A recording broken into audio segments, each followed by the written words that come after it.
મિત્રો નમસ્કાર, આપ સૌનું હાર્દિક સ્વાગત છે મારા આ યુટ્યુબ ચેનલ પર। આજે આપણે વાત કરવા જઈ રહ્યા છીએ એક એવા વિષય વિશે જે આપણા ઘરના પૂજાઘર, આપણી શ્રદ્ધા અને આપણી દિનચર્યા સાથે ઊંડે સુધી સંબંધિત છે।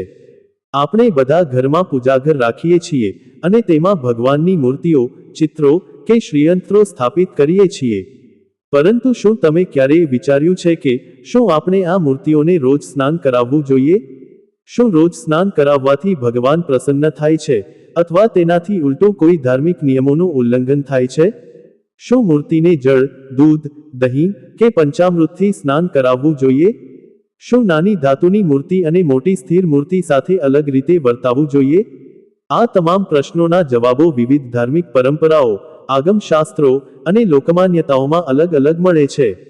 આજે આપણે આ વિષય પર વિગતવાર ચર્ચા કરીશું, જાણીશું કે ઘરની પૂજાની મૂર્તિને રોજ સ્નાન કરાવવાની પરંપરા શું છે, તેનું મહત્વ શું છે અને કઈ પરિસ્થિતિમાં તેને ટાળવું જોઈએ। તો ચાલો આ અદ્ભુત અને જ્ઞાનવર્ધક પ્રવાસ શરૂ કરીએ। સૌપ્રથમ આપણે સમજીએ કે ઘરમાં મૂર્તિ પૂજાનો હેતુ શું છે। આપણા ઘરનું પૂજાઘર એ આપણા માટે એક પવિત્ર સ્થળ છે, જ્યાં આપણે રોજ સવાર સાંજ દીવો પ્રગટાવીએ છીએ, ધૂપ દીપ કરીએ છીએ, મંત્રોનો જાપ કરીએ છીએ અને ભગવાનને પ્રાર્થના કરીએ છીએ। આ પૂજા દરમિયાન મૂર્તિ કે ચિત્ર આપણા માટે ભગવાનનું પ્રતિનિધિત્વ કરે છે અને તેના દ્વારા આપણે ભગવાન સાથે સંપર્ક સાધીએ છીએ।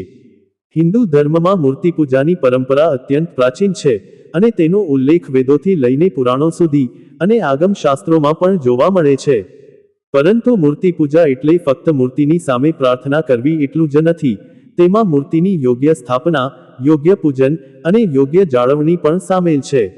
આ જાળવણીમાં મૂર્તિને સ્વચ્છ રાખવી, તેની સામે ચઢાવેલી સામગ્રીને બદલવી અને સમયાંતરે તેને પવિત્ર જળ અથવા શુદ્ધ પાણીથી સાફ કરવી વગેરે બાબતો આવી જાય છે। પણ શું રોજ સ્નાન કરાવવું જરૂરી છે અથવા તેને વૈકલ્પિક માનવામાં આવે છે? ચાલો આ પ્રશ્નનો જવાબ આપણે વિવિધ પાસાઓથી જાણીએ। ઘરની પૂજાની મૂર્તિને રોજ સ્નાન કરાવવાની પરંપરા અલગ અલગ સમાજો, પરિવારો અને પ્રદેશોમાં ભિન્ન છે। કેટલાક ઘરોમાં લોકો રોજ સવારે મૂર્તિને શુદ્ધ જળ અથવા ગંગાજળથી સ્નાન કરાવે છે, જ્યારે કેટલાક ઘરોમાં તેને સાપ્તાહિક અથવા ચોક્કસ તહેવારો અને તિથિઓ પર જ સ્નાન કરાવવામાં આવે છે। કેટલાક ઘરોમાં તો મૂર્તિને ક્યારેય જળથી સ્નાન કરાવવામાં આવતું નથી, પરંતુ તેને શુદ્ધ ધૂપ અને ફૂલોથી સાફ કરવામાં આવે છે। હવે આ દરેક પ્રથા પાછળ શું તર્ક છે? શું તે શાસ્ત્રીય આદેશ છે કે ફક્ત પરંપરાગત માન્યતા? વાસ્તવમાં ઘરની મૂર્તિ સાથે વર્તન કરવાની રીત મોટાભાગે તે મૂર્તિના કદ, સામગ્રી અને તેના સ્થાપન કરવામાં આવેલા સ્વરૂપ પર આધારિત છે। ઉદાહરણ તરીકે, નાની ધાતુની મૂર્તિઓ જેમ કે પિત્તળ, તાંબા કે ચાંદીની બનેલી હોય છે, તેમને રોજ સ્નાન કરાવવું સરળ છે કારણ કે તે નાની અને હલકી હોય છે અને તેમને શુદ્ધ પાણીથી સરળતાથી ધોઈ શકાય છે। પરંતુ જો મૂર્તિ મોટી હોય, પથ્થર અથવા સંગેમરમરની બનેલી હોય અને તેને સ્થાપિત કરવામાં આવી હોય, તો તેને રોજ સ્નાન કરાવવું વ્યવહારિક રીતે મુશ્કેલ હોઈ શકે છે અને વધુ પડતા પાણીને કારણે તેના પર અસર થઈ શકે છે। તેથી આવી મૂર્તિઓને સામાન્ય રીતે સાપ્તાહિક અથવા માસિક સ્નાન કરાવવામાં આવે છે અથવા તો ફક્ત શુભ પ્રસંગે જ અભિષેક કરવામાં આવે છે।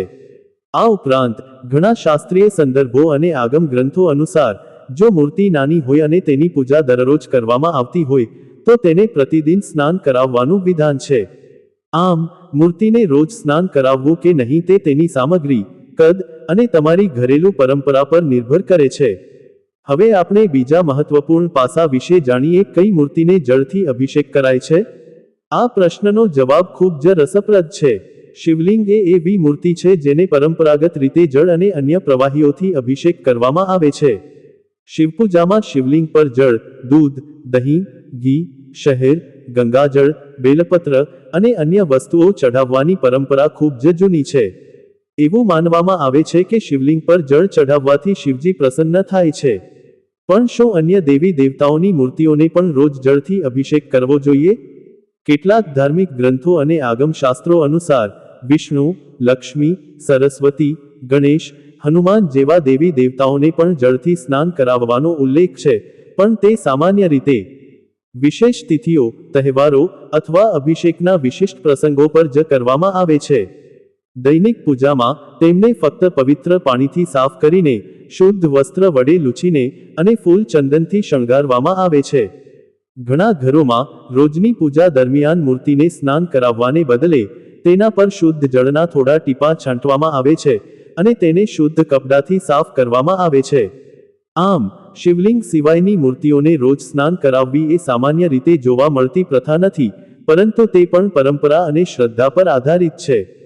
હવે વાત કરીએ પંચામૃત અભિષેક વિશે. પંચામૃત એ 5 પવિત્ર વસ્તુઓ દૂધ, દહીં, ઘી, શહેર અને ગંગાજળનું મિશ્રણ છે, જેનો ઉપયોગ વિશિષ્ટ ધાર્મિક વિધિઓમાં થાય છે. પંચામૃત અભિષેક એટલે આ મિશ્રણને મૂર્તિ પર ચઢાવવું. આ અભિષેક સામાન્ય રીતે શિવલિંગ માટે યજ્ઞોમાં, મોટા ધાર્મિક સમારોહોમાં અને ખાસ કરીને મહાશિવરાત્રિ, નાગપંચમી, શ્રાવણ સોમવાર અને અન્ય વિશિષ્ટ તહેવારો પર કરવામાં આવે છે. ઘરોમાં પંચામૃત અભિષેક મુખ્યત્વે વર્ષમાં કેટલીક વાર જ કરવામાં આવે છે, કારણ કે તેની તૈયારી અને વિધિ થોડી જટિલ હોય છે. પણ શું રોજ પંચામૃત અભિષેક કરવો જોઈએ? આ પ્રશ્ન માટે મોટાભાગના પરંપરાગત મત અનુસાર પંચામૃત અભિષેક રોજ કરવો એ વ્યવહારુ નથી, કારણ કે તેનાથી મૂર્તિ ભીની અને લસલસીતી રહે છે, જેના કારણે તેના પર ધૂળ ચોંટે છે અથવા ફૂગ લાગી શકે છે. તેથી પંચામૃત અભિષેક શુભ પ્રસંગે, સાપ્તાહિક અથવા માસિક કરવાની ભલામણ કરવામાં આવે છે. જો તમે તમારા ઘરમાં પંચામૃત અભિષેક કરો, તો ખાતરી કરો કે તે પછી મૂર્તિને સ્વચ્છ જળથી ધોઈ, સુકાઈ જવા દેવી અને પછી જ તેને પૂજાની વસ્તુઓથી શણગારવી. નાની ધાતુની મૂર્તિ અને મોટી સ્થિર મૂર્તિ વચ્ચે પરંપરાગત તફાવત પણ આપણે સમજીએ. નાની ધાતુની મૂર્તિઓ, જેમ કે પિત્તળ, તાંબા કે ચાંદીની બનેલી હોય છે, તેમને રોજ સ્નાન કરાવવું સરળ છે. તમે તેમને શુદ્ધ પાણી, ગંગાજળ અથવા દૂધથી ધોઈ શકો છો અને પછી તેમને સાફ કપડાથી લૂછી શકો છો. નાની મૂર્તિઓ હલકી હોય છે અને તેમને કોઈ નુકસાન થવાની શક્યતા ઓછી હોય છે, તેથી તેમને વારંવાર સ્નાન કરાવવું વ્યવહારુ છે. આ ઉપરાંત ધાતુની મૂર્તિઓ પાણીથી બગડતી નથી, તેથી તેમની ચમક જાળવવા માટે પણ સમયાંતરે સ્નાન કરાવવાથી ફાયદો થાય છે. બીજી બાજુ મોટી અને સ્થિર મૂર્તિઓ, જે પથ્થર, સંગેમરમર, લાકડા અથવા શિલ્પમાંથી બનાવવામાં આવી હોય છે, તેમને રોજ સ્નાન કરાવવું મુશ્કેલ હોય છે. આવી મૂર્તિઓ સામાન્ય રીતે ઘરના પૂજાઘરના એક ખાસ સ્થાન પર સ્થાપિત કરવામાં આવી હોય છે અને તેમની આસપાસ પૂજા સામગ્રી ગોઠવેલી હોય છે. તેમને સ્નાન કરાવવા માટે તમારે તેમને સ્થળાંતર કરવા પડે, જે શક્ય ન હોય. તેથી મોટી મૂર્તિઓને શુભ પ્રસંગે, માસિક અથવા સાપ્તાહિક સ્નાન કરાવવામાં આવે છે અને રોજના ધોરણે તેમને શુદ્ધ કપડાથી સાફ કરીને, તેમના પર ફૂલો ચઢાવીને અને આરતી કરીને પૂજા કરવામાં આવે છે. હવે ચાલો વાત કરીએ મૂર્તિને સાફ કરતી વખતે કઈ બાબતોનું ધ્યાન રાખવું. સૌપ્રથમ, હંમેશા શુદ્ધ, સ્વચ્છ હાથે મૂર્તિને સ્પર્શ કરો. પૂજા કરતા પહેલા સ્નાન કરવું અને સ્વચ્છ વસ્ત્રો પહેરવા જોઈએ. મૂર્તિને સ્નાન કરાવતી વખતે શુદ્ધ જળ અથવા ગંગાજળનો ઉપયોગ કરો. જો તમે દૂધ, દહીં કે અન્ય પ્રવાહીનો ઉપયોગ કરો, તો ખાતરી કરો કે તે તાજું અને શુદ્ધ હોય. મૂર્તિને સ્નાન કરાવ્યા પછી તેને સ્વચ્છ, સૂકા કપડાથી સારી રીતે લૂછી લો, જેથી તેના પર પાણીના ટીપાં ન રહે અને તેમાં ફૂગ લાગવાની સંભાવના ન રહે. ધાતુની મૂર્તિઓને સ્નાન કરાવ્યા પછી તેમને થોડા સમય માટે હવામાં રાખી દો, જેથી તે સંપૂર્ણપણે સુકાઈ જાય. મૂર્તિને ક્યારેય જમીન પર, કચરાની પાસે કે અપવિત્ર સ્થાને ન રાખો. તેને હંમેશા ઊંચા, સ્વચ્છ અને આદરણીય સ્થાને રાખો. આ ઉપરાંત મૂર્તિ પર ચઢાવવામાં આવતા ફૂલો, ચંદન અને અન્ય સામગ્રીને સમયાંતરે બદલતા રહો, જેથી મૂર્તિ હંમેશા તાજી અને સ્વચ્છ દેખાય. જો મૂર્તિ પર કોઈ જૂનો ચંદન, કુકુમ કે હળદર લાગી ગયું હોય, તો તેને શુદ્ધ પાણી વડે દૂર કરો અને નવું ચંદન અથવા કુકુમ લગાવો. યાદ રાખો, મૂર્તિની સ્વચ્છતા એ આપણી શ્રદ્ધાનું પ્રતિબિંબ છે અને જ્યારે આપણે તેને સ્વચ્છ રાખીએ છીએ, ત્યારે આપણી પૂજા વધુ અસરકારક અને મનને શાંતિ આપનારી બને છે. પૂજાઘરમાં સ્વચ્છતાનું મહત્વ પણ અત્યંત મહત્વપૂર્ણ છે. પૂજાઘર એ ઘરનું સૌથી પવિત્ર સ્થાન છે અને ત્યાં સ્વચ્છતા જાળવવી એ આપણી ફરજ છે. પૂજાઘરમાં ધૂળ, જાળા કે ગંદકી ન હોવી જોઈએ. મૂર્તિ ઉપરાંત પૂજાની થાળી, દીવો, ધૂપદાની, ઘંટ, શંખ અને અન્ય સામગ્રી પણ નિયમિતપણે સાફ કરવી જોઈએ. પૂજાઘરના ખૂણાઓને સાફ રાખવા અને સમયાંતરે પૂજાઘરની આસપાસ ગંગાજળ છાંટવું તે પણ પવિત્રતા વધારવા માટે ઉપયોગી છે. જો પૂજા ઘરમાં કોઈ જૂનું, ફાટેલું કે તૂટેલું સામાન હોય તો તેને તાત્કાલિક દૂર કરો. ઘણી પરંપરાઓમાં એવું માનવામાં આવે છે કે પૂજાઘર જેટલું સ્વચ્છ અને વ્યવસ્થિત હોય છે તેટલી દેવી દેવતાઓની કૃપા વધુ પ્રાપ્ત થાય છે. તેથી દરરોજ પૂજા કરતા પહેલા પૂજાઘરને સાફ કરવું, તેમાં પ્રગટાવવામાં આવતો દીવો સ્વચ્છ હોવો જોઈએ અને મૂર્તિની આસપાસની જગ્યા ધોઈને શુદ્ધ કરવી જોઈએ. હવે દરેક ઘરની પરંપરા અલગ કેમ હોઈ શકે? આ પ્રશ્નનો જવાબ ખૂબ જ સરળ છે. હિન્દુ ધર્મ એક વિશાળ અને વૈવિધ્યસભર ધર્મ છે, જેમાં અનેક ઉપાસના પદ્ધતિઓ, શાખાઓ અને સ્થાનિક રિવાજો છે. દરેક પરિવારની પોતાની પરંપરાઓ, તેમના પૂર્વજો દ્વારા નિર્ધારિત રીતિ રિવાજો અને સ્થાનિક રીતભાત અનુસાર પૂજા કરવામાં આવે છે. કેટલાક પરિવારોમાં મૂર્તિઓને રોજ સ્નાન કરાવવાની પ્રથા છે, તો કેટલાકમાં તેને સોમવાર અથવા શનિવાર જેવા ખાસ દિવસોમાં જ કરવામાં આવે છે. કોઈ પરિવાર મૂર્તિને પંચામૃતથી સ્નાન કરાવે છે, તો કોઈ તેને ગંગાજળથી જ. કોઈ મૂર્તિને પાણીથી ધોઈને સાફ કરે છે, તો કોઈ તેને વસ્ત્ર વડે લૂછીને. આ તમામ ભિન્નતાઓ હિન્દુ ધર્મની સમૃદ્ધિ અને સમાવેશકતાને દર્શાવે છે, અને આપણે તેનો આદર કરવો જોઈએ. સૌથી મહત્વપૂર્ણ બાબત એ છે કે તમે જે પણ પરંપરા અથવા પદ્ધતિ અપનાવો તે શ્રદ્ધા, પ્રેમ અને ભક્તિભાવ સાથે કરવી જોઈએ. ભગવાન તમારી શ્રદ્ધા અને શુદ્ધ હૃદય જુએ છે, ન કે તમે કયા પ્રકારનો વિધિ વિધાન કર્યો. આથી તમે જે પણ કરો તેને પૂર્ણ આસ્થા અને સમર્પણ સાથે કરો. હવે થોડા વધારાના મુદ્દાઓ પર પણ ધ્યાન આપીએ. ઘરમાં મૂર્તિ સ્થાપિત કરતી વખતે તેની દિશા, તેની ઊંચાઈ અને તેની આસપાસની વ્યવસ્થા પણ મહત્વપૂર્ણ છે. મૂર્તિને પૂર્વ કે ઉત્તર દિશા તરફ મુખ રાખીને સ્થાપિત કરવી જોઈએ. મૂર્તિની સામે આરતી કરતી વખતે તેની સીધી સામે ન રહેવું, પણ થોડા ખૂણા પર રહેવું વધુ શુભ માનવામાં આવે છે. મૂર્તિની આસપાસ સ્વચ્છ અને શુભ વસ્તુઓ, જેમ કે ફૂલો, ફળ, દીવો, ધૂપ અને શંખ રાખવામાં આવે છે. આ ઉપરાંત મૂર્તિને ક્યારેય પગ તરફ રાખીને ન સુવાડવી અને તેને ક્યારેય જમીન પર સીધી ન રાખવી. હંમેશા થોડી ઊંચાઈ પર, જેમ કે ચોકી, સ્ટૂલ અથવા શેલ્ફ પર રાખવી.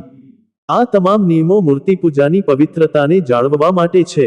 હવે આ વિડીયોના અંતિમ ભાગમાં આપણે એક મહત્વપૂર્ણ વાત યાદ રાખવાની છે. આ વિડીયોમાં જણાવેલી બાબતો વિવિધ ધાર્મિક ગ્રંથો, પરંપરાઓ અને લોકમાન્યતાઓ સાથે જોડાયેલી છે. તેને વૈજ્ઞાનિક નિયમ અથવા અનિવાર્ય ધાર્મિક આદેશ તરીકે ન લેવી. દરેક પરિવારની પોતાની પરંપરા અને શ્રદ્ધા છે, અને તેનો આદર કરવો જોઈએ. જો તમે તમારા પૂજાઘરમાં મૂર્તિને રોજ સ્નાન કરાવવા માંગતા હો તો તે કરી શકો છો, પણ ધ્યાન રાખો કે તે સ્વચ્છતા અને સાવચેતી સાથે થાય. જો તમે તેને ટાળતા હો તો તે પણ યોગ્ય છે, કારણ કે કોઈ શાસ્ત્ર કે પરંપરા તમને ફરજ પાડતી નથી.